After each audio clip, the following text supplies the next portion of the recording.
Ang kwentong ito ay hango sa totoong buhay. Mula ito sa isa nating kabayan na itago na lamang natin sa pangalang Daniel. Taong 1967, probinsya ng Samar. Isang beses kada taon, nagdaraos ng tagisan ng anting-anting. Iilan lamang ang nakakaalam, yun lamang may tinatangan. Hindi rin ito bukas sa publiko. Isinasagawa sa liblib na bahagi ng bundok sa pangunguna ni Kapelar. Ang tinagurian, dalubhasang antingero sa lugar. Inaabangan dahil malaki ang nakatalagang premyo na suportado ng gobyerno na kumikilala sa lihim na karunungan. Sa taon na ito, sinama si Daniel ng ama. Dekada na rin magmula nung sumabak sa labanan. Walang palya. Subalit ni isang beses, hindi magawang manalo.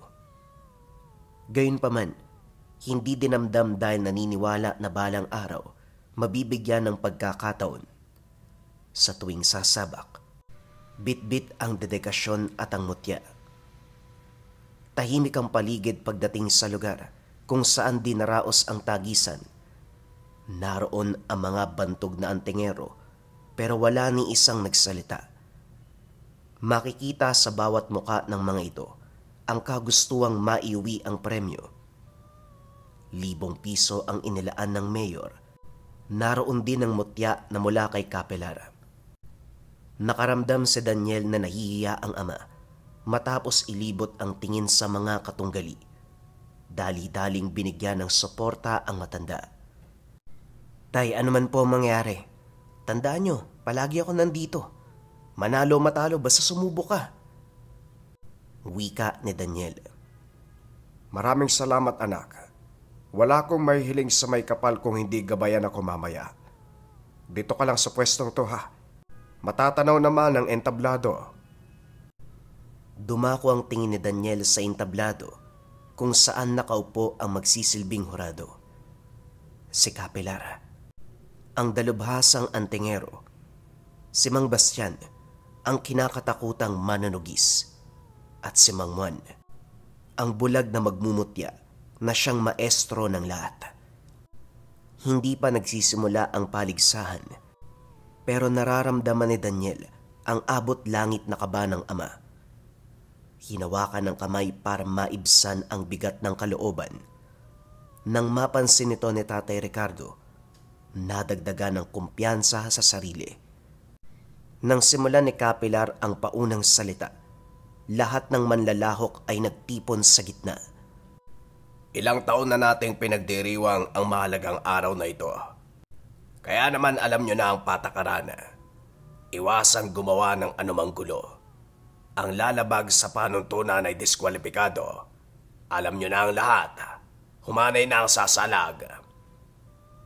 Wika ni Kapelar. Kanya-kanya sa paglipat ng pwesto ang mga antingerong lalahok. Ang unang laban. Pananatili sa apoy sa loob ng 1 oras. Sa harapan nakabalandra ang nagbabagang uling. Sa hudyat ni Kapelar, sabay-sabay na nagsambit ng orasyon ang lahat para paganahin ang tangan. Sa ikalawang hudyat, umapak ang lahat sa baga. Napabuga ng hininga si Daniel nang makita ang kalagayan ng manlalahok. Kumpiyansa ang mga ito.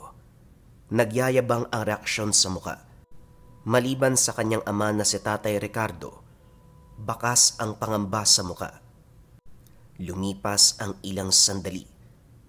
Una itong umalis sa pwesto. Inihanda ang pagkapaso ng talampakan. Dali-daling dinaluhan. Nang sulyapan si Kapelar, umiling ito. Gayon din ang 2 pang hurado. Sa mga sumunod na sandali, isa-isang umalis sa pwesto ang manlalahok. Ang nanatili ay 2 na lamang. Si Mang Tenorio na kilala ang pangalan at ang baguhan na si Clyde. Marami ang naniniwala na magwawagi si Mang Tenorio dahil subok ang mutya at ilang beses nang tinanghal na kampyon sa tagisang ito. Siya rin ang inaasahan ni Daniel, subalit laking gulat nang marinig ang ama. Pangalan ni Mang Tenorio ang sigaw ng lahat. Hindi nila alam na may ibubuga ang binata. Baguhan pero malakas. Nararamdaman ko, si Clyde ang mananalo. Kunot noong tinitigan ng binata si Clyde. Kalmado ito. Taas noong nakatingin sa harapan. Sa dinami-dami ng nanonood, wala ni isang sumigaw ng pangalan. Dumaan ang sandali. Natapos ang unang pagsubok. Parehong umabante sa ikalawang yugto sina Mang Tenorio at Clyde. Sa puntong ito, susubukan ang katatagan ng katawan. Nakabalandra sa mahabang mesa ang iba't ibang klase ng patalim. Si Mang Bastian at Mang Juan ang umalalay. Sa udyat, sabay na tinaga ang braso ng bawat manlalahok. Napasinghap ang lahat, subalit tumalbog lamang sa balat ang patalim. Sunod ay ang pagsaksak sa dibdib. Tumama, pero nag-iwan ng anumang sugat.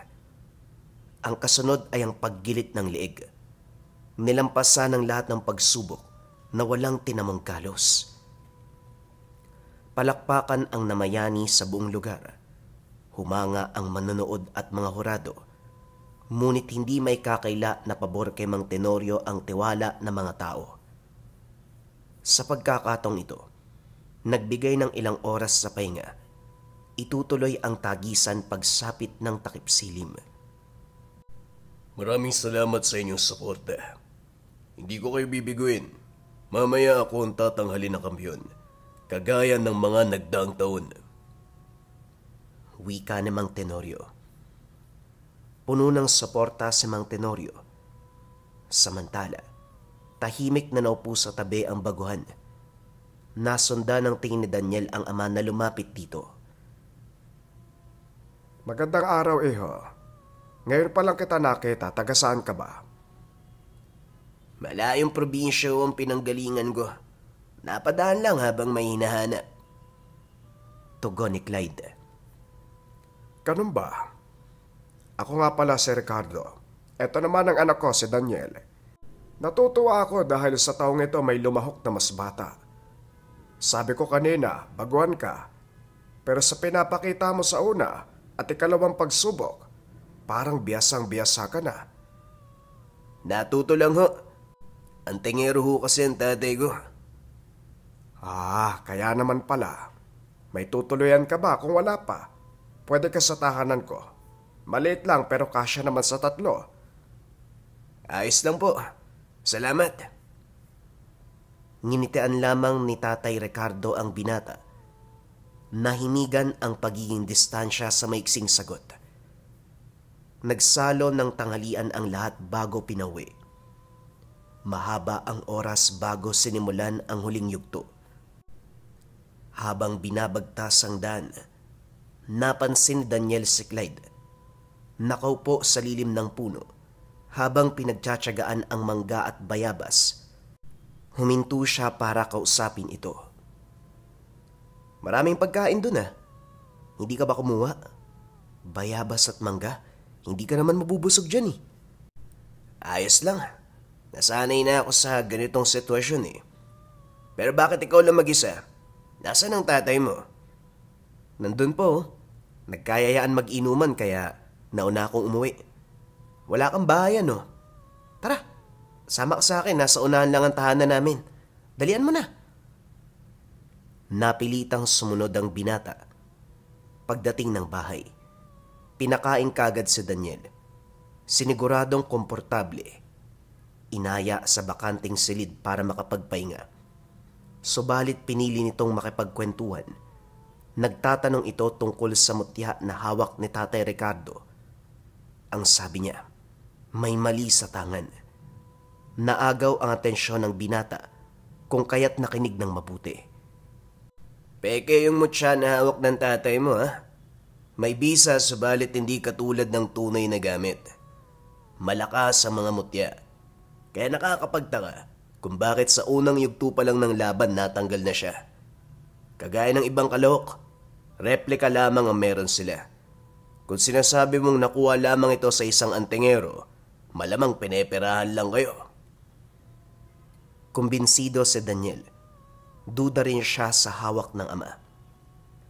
Tugma ang sinabi ng binata dahil binili lamang ito sa isang antingero. Aksidente ang pagkatuklas ni Tatay Ricardo sa mutya nung napadaan sa tahanan si Kapelar. Nang malaman ang papremyo at ang pambihirang kakayahan na taglay ng bawat magmumutya, nainganyo ang ama. Naganap ng antingero para makabili. Binenta pa ang alagang baka para may pambayad. Ilang sandali pa dumating si Tatay Ricardo. Kagad pinag-usapan ng tungkol sa tangan. Maging ito man ay nagulat sa narinig. Pinasuri kay Clyde ang mutya. Kinumpirmang hindi tunay. Gumuho ang mundo ng matanda. Buong buhay niya inakalang totoo ang tinatangan. Hindi nakaimik. Napatitig na lamang sa mutya. Huwag ho kayo mag-alala, Manong. Hanapin natin ang antingero na nagbenta ng peke. Pagbabayarin natin siya. Hindi katanggap-tanggap ang ginawa niya. Ang tanong, mahanap pa kaya yun? Ilang taon na'y nakalipas eh. Kung hindi pa siya patay, malamang mahanap natin yan. Mauna na ho ako. May kailangan pa akong gawin eh. Sumapit ang takip silim.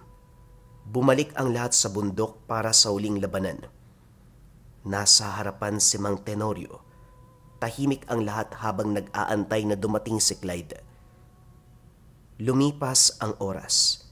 Walang senyales mula sa binata. Nang hindi na makapag-intay, sinimulan na si Mang Tenorio lamang ang kalahok. Espiritual na kamalayan ang laban. Hurado laban sa manlalahok. Sa puntong ito si Mang Juan ang katunggali. Magkaharap sa pwestuhan ng dalawa. Sa hudyat sinimulan kagad ang tagisan. Sa mga unang segundo, bagyang napatras si Mang Tenorio kasabay ng pagbulwak ng dugo sa bibig. Nagmamadali sa pagbalik sa pwesto, subalit hindi pa nakaupo. Tumilapon kagad. Nanlaki ang mga mata ng lahat. Naniga sa kinakatayuan ng matanda habang kusang nabali ang iba't ibang bahagi ng katawan. Hindi lang yun. Bigla na lang nagtamo ng sugat. Lahat ng nangyari sa hindi malamang dahilan. Habang nasa kalagayan ni Mang Tenorio ang mga mata ng karamihan, dumako ang tingin ni Daniel sa nag-aalalang si Kapelar at Mang Bastian. Sinubukang ihinto ang kaganapan, subalit masyadong pulido ang pananggalang. Nagtuloy-tuloy hanggang sa unti-unti nang bumagsak ang katawan ni Mang Tenorio. Sa kumpas ng kamay ni Mang Juan, ang malakas na hangin, ang bumuo ng ipo-ipo, nakalaunay naghagis ng palaso.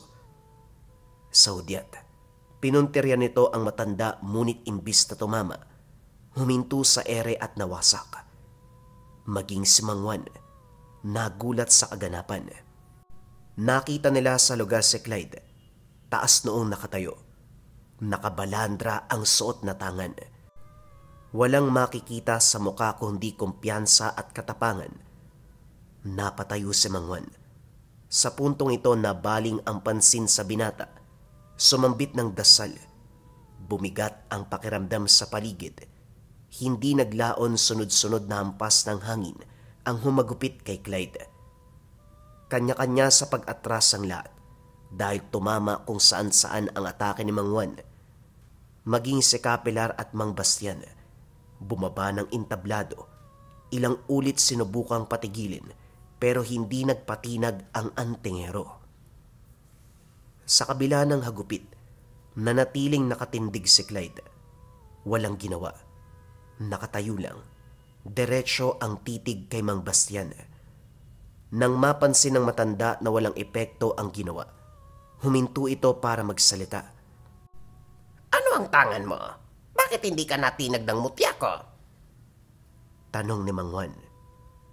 Mutya ng hangin. Mas mataas kaysa sa gamit mong mutya ng ipo-ipo. Magagawang kontrolin ng iyong tangan ng hangin. Subalit kaya ring tapatan ng gamit ko ang bawat atake mo. Ngumiti si Mang Bastian. Pumalakpak. Subalit nawala ang ngiti nang humampas ang hangin sa direksyon niya. Nagulantang ang lahat nang makita itong bumulagta. Napatitig si Capelar kay Clyde, samantalang dinaluhan ni Mang Bastian si Mang Juan. Husto na, binata. Hindi mo kailangan gumante ng mas malala. Tandaan mo, hurado si Mang Juan sa tagisang ito. Dapat nag-iingat ka. Wika ni Capelar. Wala ho sa patakaran na hindi gaganti ng atake ang kalahok kapag hurado ang katunggali. Sino man ang tatayo na salungat sa direksyon na ituturing kong kalaban, hindi alintana kung ano man ang katayuan. Mahusay ka sa larangan ng gamit at sa pananalita. Papalampasin ko ang ginawa mo kay Mang Juan. Makasama, sa gabi ito, ating makikilala ang bagong kampyon ng tagisan, ang binatang si Clyde. Bagaman dismayado sa resulta dahil inaasahan, si Mang Tenorio ang mananalo.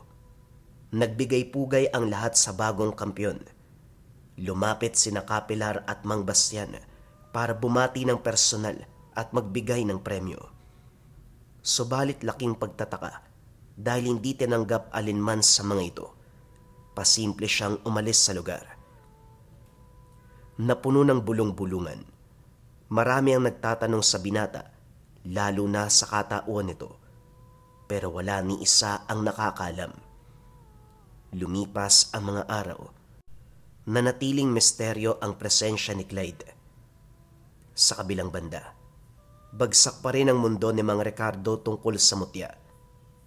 Ilang ulit pinasuri sa biyasang Antingero. Pinasuri din kay Capelar. Kumpirmadong peke. Kaya may nararamdamang kaunting bisa dahil kahit papano kinargahan ng Antingerong nagtitinda. Hindi na rin maalala kung sino. Matagal nang wala sa pwesto doon sa bayan, kaya't hanggang panghihinayang na lamang.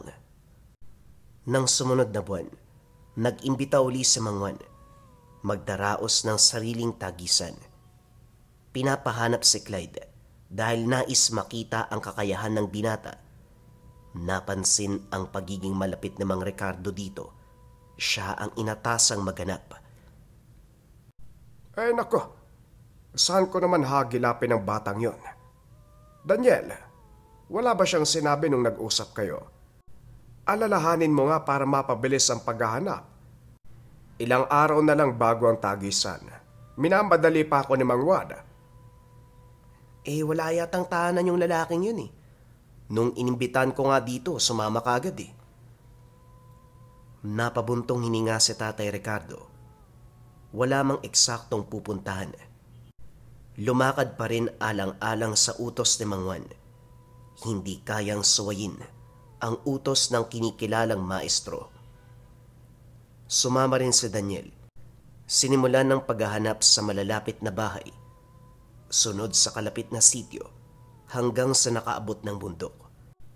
Marami nang napagtanungan, subalit wala ni isa ang nakapagsabi sa kinaroroonan ng binata.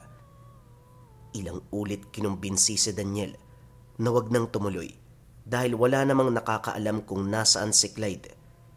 Hindi maunawaan kung bakit ayaw makinig ng ama. Nagsusumikap na mahanap ang binata. Sa paanan ng bundok na lamang nag-antay si Daniel habang patuloy sa paggagilap si Tatay Ricardo. Hindi nagtagal, umalingaw-ngaw ang daing mula sa kung saan. Kinakabahan dahil bukod sa boses ni Tatay Ricardo, meron pang isa. Mabangis. Pagdating sa unahan, bumungad ang tagpo kung saan ginangat-ngat ng aswang ang ama. Kalunos-lunos ang kalagayan, hindi nakakilos si Daniel. Blanko ang isipan habang pinagmamasdan ang huling sandali ng matanda. Saka lamang natauan ng lumitaw si Clyde. Walang pagdadalawang isip na pinugutan ng ulo ang halimaw. Nabaling ang pansin sa hawak nitong gulok. Malayo sa kinalalagyan ng aswang, Subalit pagtaga sa hangin, gumulong ang ulo ng nilalang. Bago makapagtanong, nagsalita na si Clyde. Kinakalungkot ko ang pagpanaw ng tatay mo. Natauhan dito si Daniel. Napaiyak nang makitang nakahandusay ang ama. Umalalay si Clyde sa paghatid ng bangkay sa tahanan. Ito na rin mismo ang nagbalot ng tela sa katawan, naghukay at nanglibing. Hindi makausap si Daniel, tulala sa kawalan. Nang makarating kina Kapilar ang nangyari, nag-abot ng pakikiramay. Hindi maunawaan ni Daniel kung bakit kailangan magtago ni Clyde sa sandaling bumisita ang matatandang antinghero. Nang mawala ang mga ito, saka nagpaliwanag. Sa puntong ito, binahagi ni Clyde ang kaganapan. Sa katunayan, si Mang Bastian ang sadya ng binata. Nagkataon na ito ang pumaslang sa ama at lolong manunugis. Inamin niya, hindi mabuti ang bulag na maestro. May katauhan sa nakaraan na siyang nagliligpit sa grupo ng yamaong ninuno. Naninilbihan ito sa isang maimpluwensyang pamilya ng aswang nung araw. Nalinawan si Daniel kung bakit ganon ang takbo ng pangyayari sa araw na ginanap ang huling yugto ng tagisan. Wika pa ni Clyde, tatapusin sana sa sandaling iyon ng matanda. Subalit hindi tinuloy dahil sa presensya ni Mang Bastian at Kapilar. Hinahanap din ni Clyde ang mga kasama nito na tumugi sa ama at lolo. Nang matapos ang pagluluksa, natatakot si Daniel habang kasama si Clyde. Nagmungkahi siya na paalisin ito. Pero sa awa na walang mapupuntahan, nakiusap na lamang na wag gumawa ng ikakapahamak. Nangako naman ito. Nang mga sumunod na araw, namalayan na lamang ni Daniel na tumutulong sa hindi malamang dahilan. Sumasama kay Clyde sa paghahanap sa mga taong nasa listahan. Nagpupunta sa kabundukan. Natagpuan ang iilang kubo na pinamamahayan ni Mang Juan at mga disipulo. Tahimik na naghintay si Daniel sa hakbang ng binata. Hindi naglaon nagpa siya itong lumapit. Nanlaki ang mga mata dahil ang mga mag-aaral na dinaanan ay wala ng buhay. Nang mapansin ang bibig ni Clyde, sumasambit ng salita. Dumiretso ito sa kinaroroonan ni Mang Juan. Alisto ang matanda. Nagmamadali sa pagsalubong. Mabuti naman nandito ka na uli, binata. Kilala ko ang hawak mong mutya. Malinaw na nagmula ka sa angkan ni Procorpio. Anong sadya mo? Nararamdaman kong hindi ka sumali sa tagisan para magpakita gilas lamang. Wika ni Mang Juan. Mabuti naman may ideya kayo, Manong. Siguro naman natatandaan ninyo ang nangyari maraming taon na nakalipas. Yung panahon na tapat ka pa sa pinagsisilbihan mong aswang. Kay tagal ko naglibot kung saan-saan. Dito ka lang pala matatagpuan. Nagbago ang reaksyon ni Mang Juan. Palihim na bumato ng orasyon. Subalit mabilis si Clyde. Napigilan nito ang atake. Nagsimulang umihip ng hangin. Direktang pumunterya sa matanda. Tumilapon. Tumagos sa dingding. Hindi nakabangon ng apakan sa muka. Iho, sandali lang.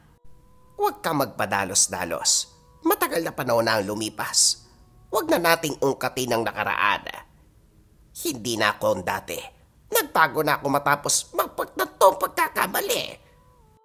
Madali lang ako kausap, lalo na kapag nasa bingit ng kamatayan. Hindi ho ba?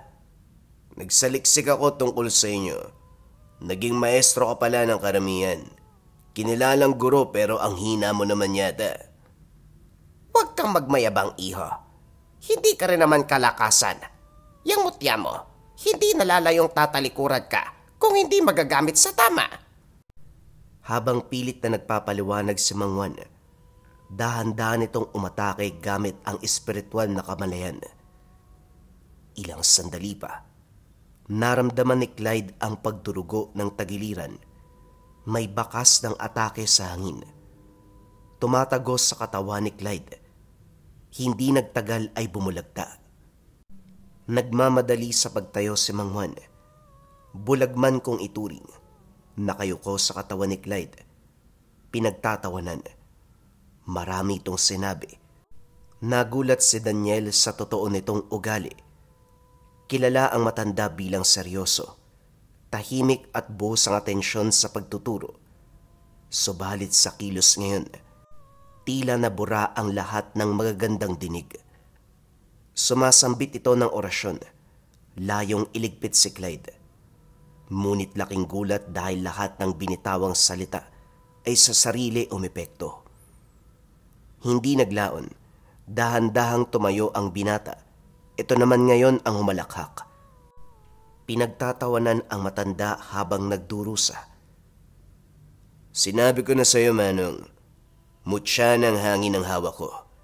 Mas mataas kumpara sa gamit mo.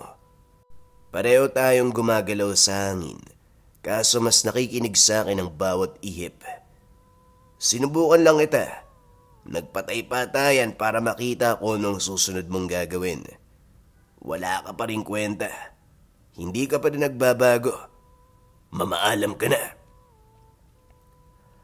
Hindi nakapalag ang matanda.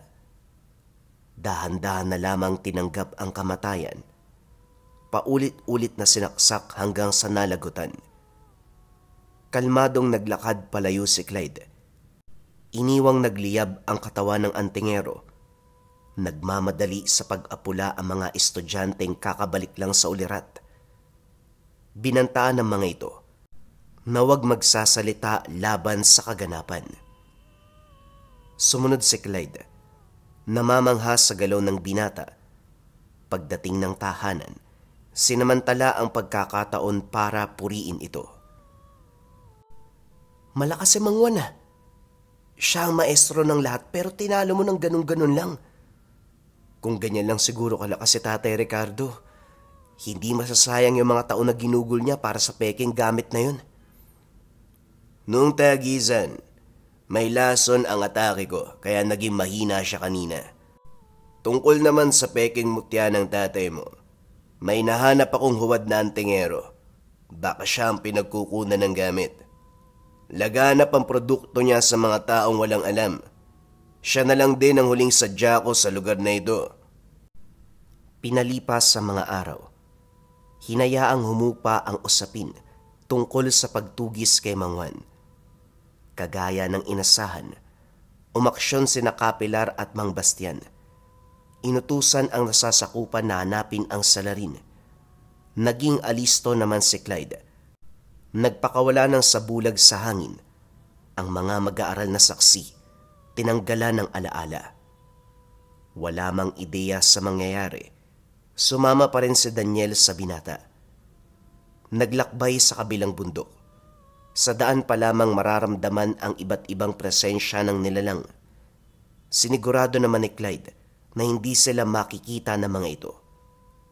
Matapos ang mahaba-habang paglalakad, nagpa siyang magpahinga. Sumilong sa lilim ng puno na nagsisilbing bubong ang makakapal na baging. Maimbing sa pagtulog si Clyde, habang panay ang pagmamasid sa paligid ni Daniel. Hindi nagtagal nakita si Mang Bastian. Tatawagin sana para batiin, subalit dumating ang mga tauhan. Ang usapan, ang nagbago ng tingin sa mga ito. Hindi inasahan na sa likod ng katayuan bilang antingero, may kasamang pagkukubli. Tinutugis ang malalakas na magmumutya. Pinagnanakawan ng gamit. Maraming nakuha ang mga tauhan, puno ang sisidlan. Ngayon alam mo na kung sino ang kalaban. Tinuring niyo pang nakakataas. Sila naman pala ang dahilan kung bakit isa-isang nawawala ang mga manunugis at tunay na naglilingkod sa larangan. At para malaman mo, tauhan ni Mang Bastian ang pinagkukunan ng mutya ng tatay mo. Napabuntong hininga si Daniel. Hindi na nagulat sa sinabi ng binata. Lantad sa harapan ang kasamaan ni Mang Bastian. Napapatanong din kung kasali si Kapilar. Para malaman, nagtungo ang dalawa sa tahanan nito. Sa sabulag na inilapat ni Clyde, malayang nakakapaglakad sa bawat sulok ng bahay. Hindi lang yun, harap-harapang umupo sa tapat ni Kapilar. Ang antingero naman, hindi mapakali sa paligid. Ilang ulit nagpakawala ng orasyon, subalit nakokontra ni Clyde. Nilagyan ng lason ang inumin. Kinuha nito ang mutya bago iniwanang nakaimlay. Hindi napigilan ni Daniel ang magtanong. Subalit para kay Clyde, may kinalaman o wala si Kapilar. Buo ang desisyon na iligpit. Ang sabi niya, imposibleng wala itong alam, gayong matagal nang kasama si Mang Juan. Sumang-ayon na lang din si Daniel. Sa kabilang banda, tama naman ito. Sa ngayon, si Mang Bastian na lamang ang hahagilapin. Naglaho ito sa lugar matapos malaman ang nangyari kay Kapilar. Isa-isang kwenestyon ang mga tauhan, subalit wala ni isa ang nagsalita. Iniligpit ang mga ito. Linggo ang lumipas, hindi natagpuan si Mang Bastian. Baka lumayo na talaga siya. Sino ba namang hindi matatakot sa ginawa mo? Wala kang kinikilala eh. Patay kung patay. Dapat lang siyang matakot. Marami siyang atraso sa kapwa ko nagmumutya. Pinapas lang, pinagnanakawan ng tangan. Nagbebenta pa ng peke sa mga taong nagdanais sa magkaroon ng tangan. Konti na lang. May paghihiganti na natin ang tatay mo. Ang pangit kasi pakinggan. Parang sinasabi mo lahat ng ito para kay tatay. Hindi siya ang pinakarason kung bakit ginagawa mo mga bagay na to. Ganun na nga. Kasama ang tatay mo sa paghihiganti. Tatapusin ko lang ang huling laban. Hanggang dito na lang din ang pagkikita natin. Maraming salamat sa pagpapatuloy mo sa akin dito sa tahanan mo. Hindi na kaimik si Daniel. Nagmamadali sa pag-alis si Clyde. Gayon pa man minabuting sundan. Dire-diretso ang lakad. Dire-diretso sa sitio, kung saan malayo na sa kabiasnan. Sa isang kuweba na mataan ang nakailerang sulo. Hindi nagtagal. Nasipat si Mang Bastian. Kausap ang iilan sa mga tauhan. Kumilos si Clyde. Nagpakawala ng orasyon sa hangin na siyang nagpabagsak sa mga tauhan ng matanda. Sinundan pa ng pag-atake gamit ang espiritual na kakayahan. Si Daniel na nanonood sa kalayuan, tanaw ang kalagayan ni Mang Bastian. Sumisigaw. Walang tigil na umaagos ang dugo sa bibig. Nagtamo ng sugat sa iba't ibang bahagi ng katawan. Bukod dito, dahan-dahang nabalian ang braso at binti. Tumabingi ang bibig. Lumabas sa pagkakatago si Clyde. Gulat na napatitig ang matanda. Itinuro ang binata, pero hanggang doon lamang ang nagawa niya. Ikaw ang utak sa taon-taon na tagisan ng anting-anting. Hindi para ipamalas ang lihim na karunungan, kundi dahil sa kasamaan mo. Ang mga nagdaang kampyon, isa-isa mong inililigpit. Iniwan si Mang Tenorio para kahit papano walang magdududa. Hindi lang yun. Nagkalat sa bawat lugar ang mga alagad mo para tapusin ang mga antingero. Pagnanakawan ng mutya at medalyon, hindi ko alam kung anong punto mo, pero wala na ring silbi. Susunod si Kapilar at Mang Juan sa kabilang buhay. Pare-pareho ko yung may atraso sa pamilya ko at sa kapwa ko antingero. Bumulong ng salita ang binata. Humiyaw si Mang Bastian. Sunod-sunod na bumulwak ang dugo. Nangisay at saka nalagutan ng hininga. Pasimple itong itinambak sa tabi kasama ang mga panggatong. Habang tinitignan ang katawan na dahan-dahang nilalamon ng apoy, inilabas ni Clyde ang hawak na mutya. Laking gulat ni Daniel dahil hindi lang isa kung hindi tatlo. Sa sandaling magdikit-dikit, Humampas ang malakas na hangin, sinakop ng matinding puwersa. Matapos magbitiw ng iilang salita, naglakad ito palayo. Nagmamadali din sa pagsugod si Daniel, subalit pagdating sa unahan, naglaho ang binata. Sa takot na may makakita, binagtas ang daan pauwi. Sa ganong paraan natapos ang lahat. Maraming tanong si Daniel tungkol sa katauhan ni Clyde, sa 3 mutya na hawak nito at iba pang bagay. Kahit na nagpakilala ito, nakasama ng ilang araw, nananatili pa ring misteryoso ang presensya. Sinubukang hanapin sa kalapit na sityo at bayan, ngunit bigong natagpuan. Lumipas ang panahon, wala nang balita. Tungkol naman kina Kapelar, Mang Bastian at Mang Juan, nanatiling usap-usapan ang pagkamatay ng mga ito. Maayos na nailigpit ni Clyde ang matandang antingero, kaya walang nagsuspetsya. Ang naririnig, ang saninang kamatayan ay dahil sa katandaan. Sa kabilang banda, sa ibang bagay na rin nakatuon ang atensyon ni Daniel. Kung minsan sinusubukan ng pagkakataon, may nakakasalubong na naglalako ng mutya. Hinihikayat na bumili. Pero dahil sa kaganapan, hindi nagpadala ang binata. Inilayo ang sarili sa mga bagay na naging dahilan ng kamatayan ng yumaong ama. Habang buhay, hindi niya makakalimutan na minsan siyang nagkaroon ng karanasan kasama ang isang malakas na tao na nagtatangan ng mutya ng hangin.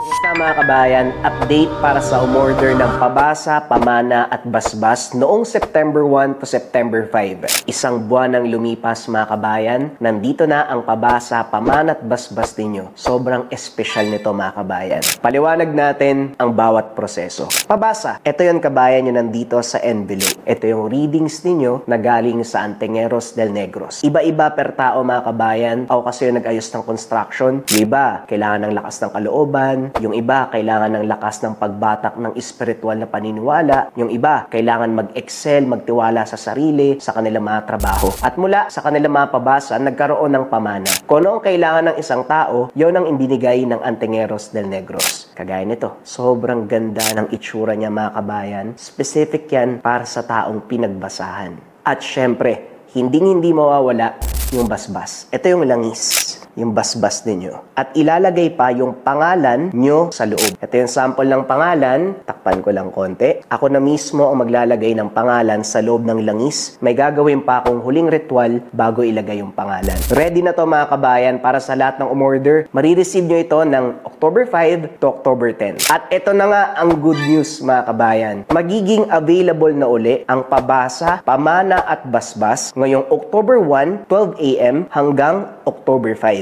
50 pieces lang kabayan. 5 days lang ang itatagal niya or hanggat merong stocks. Kapag nag-order kayo ng October 1 to October 5, marireceive nyo ito ng November 5 to November 10 pa. 1 month preparation. Sobrang specific, sobrang special para sa inyo. Para sa lahat ng interesado mga kabayan, sa website lang ito available. Paki-visit lang ang www.lecamerchandise.com. Mag-ingat sa mga scammers.